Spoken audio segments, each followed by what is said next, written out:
చేసుకుందాం. ఈరోజు మన వాక్య భాగం ఏంటంటే కీర్తనలో 146వ కీర్తనలో 5వ వచనం. 146 కీర్తన 5వ వచనంలో దేవుని యొక్క వాక్యం ఏమనుందంటే, ఎవడు తన దేవుడని యెహోవా మీద ఆశ పెట్టుకునో వాడు ధన్యుడు.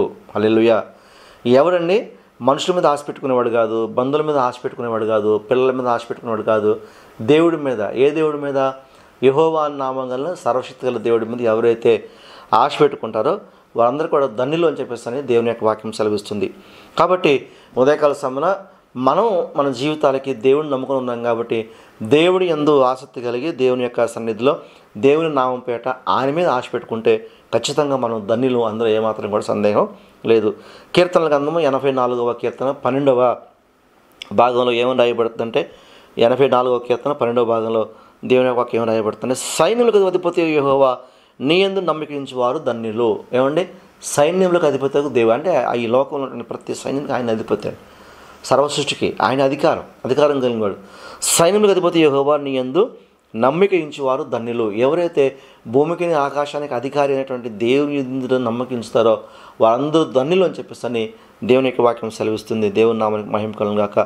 అలాగే మరొక భాగాన్ని కీర్తనలు 39వ కీర్తనలో 7వ భాగం మనం గమనించినట్లయితే, ప్రభువా నేను దేని కొరకు కనిపెట్టుకుందును, నిన్నే నేను నమ్ముకొని ఉన్నాను. మనం నిజమేనండి, దేవుడిని నమ్ముకున్న వారికి దేవుడే నమ్మకం కదా, దేవుడే దిక్కు కదా.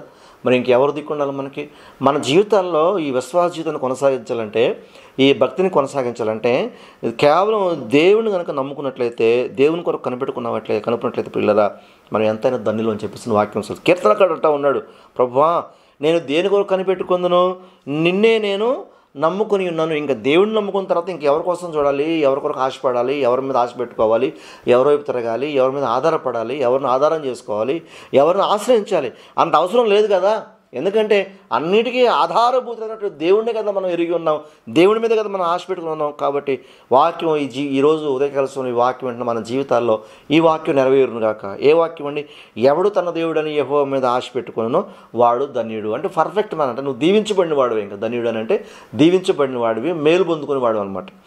అలాగే మరొక భాగం చూసినట్లయితే కీర్తనలో 33వ కీర్తనలో ఈ 12వ వచనం చూసినట్లయితే వాక్యం సెలవిస్తుంది పిల్లరా, యెహోవా తమకు దేవుడుగా గల జనులు ధన్యులు. యెహోవా తమకు దేవుడుగా గల జనులు ధన్యులు. ఆయన తనకు స్వాస్థ్యంగా ఏర్పరచుకున్న జనులు ధన్యులు. యెహోవా తమకు దేవుడు గల జనులు ధన్యులు. ఎవరైతే దేవుణ్ణి, అంటే యెహోవా సర్వశక్తి గల దేవుణ్ణి, తండ్రి అయినటువంటి దేవుని, ప్రభువుని యేసుక్రీస్తుని ఎవరైతే దేవుడిగా ఎంచుకుంటారో, ఎవరైతే దేవుడిగా నమ్ముతారో అటువంటి ప్రజలంట మరి ధన్యులు అని చెప్పేసి దేవుని యొక్క వాక్యం రాయబడుతుంది. అలాగే ఆయనే స్వాస్థ్యంగా ఏర్పరచుకున్న జనులు, ఆయన తనకంటే మా దేవుడే, ఇంకా ఈ జీవితంలో ఈ లోకంలో మాకు ఆస్తి లేదు, ఈ లోకంలో మాకు వేరేది ఏది లేదు, అంతా కూడా దేవుడే అని చెప్పేసి ఎవరైతే దేవుని మీద ఆశ పెట్టుకుంటారో, ఎవరైతే దేవుడిని తమ సొంత ఆస్తిగా, సొంత సంపదగా, సొంత తండ్రిగా, మరి సర్వశక్తిగల దేవుడిగా ఎంచుకుంటారో వారి గురించి రాయబడుతున్న మాట ఏంటంటే వారు ధన్యులు అని రాయబడింది. ఈ లోకం ఏది ఉన్నా ఉండను పిల్లరా, నీ జీవితానికి ధన్యత లేదు, నీ జీవితానికి అర్హత లేదు.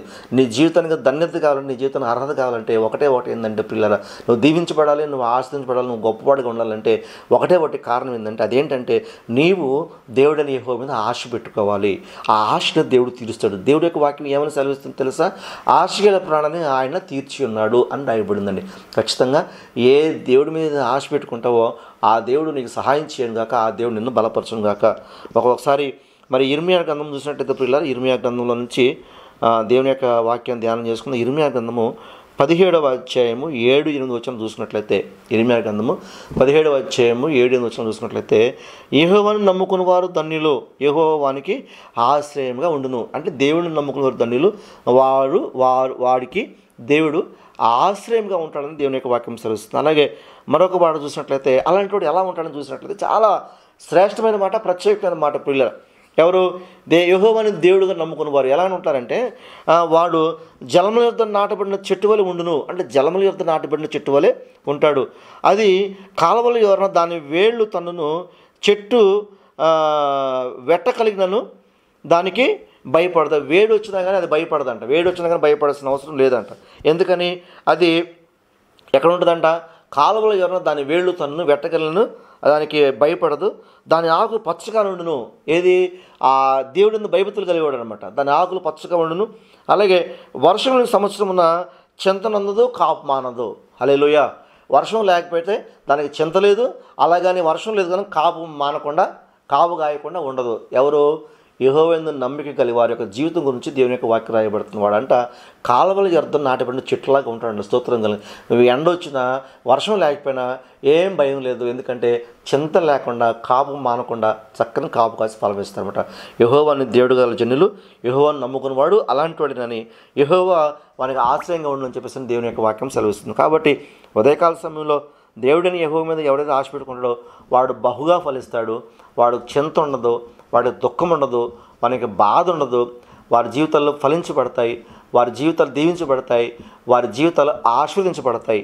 ఉదయకాల సమయంలో దేవుడు ఈ మాటలను దీవించును గాక, ఈ వాగ్దానాన్ని, ఈ వాక్యాన్ని వింటున్న వారి పట్ల, చూస్తున్న వారి పట్ల దేవుడు నెరవేర్చును గాక. కళ్ళు మూసుకుంటే ప్రార్థన చేసుకుందామా? పరిశుద్ధుల ప్రేమత నీ స్తోత్రాలు.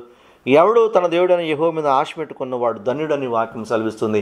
ఉదయకాల సమయంలో మా ఆశ నీవే ప్రభువా, మా దిక్కు నీవే నాయన, మా ఆశ్రయం నీవే, మా ఆధారము నీవే ప్రభువా. కనుక మీరందరూ మీ ప్రభువా వాక్యం వెంటనే ప్రభువా మా అందరికీ మీరు తోడుగా నడిపించమని, మా అందరూ మీరు బలపరచమని స్తోత్రాలు చెల్లిస్తూ నీ సన్నిధి ముఖకాంతి మాకు తోడుగా ఉంచమని మా ప్రభువును ప్రియరక్షుడైన యేసుక్రీస్తు వారి శ్రేష్టమైన నామం పేరిట ప్రార్థించి వేడుకుంటున్నాం తండ్రి.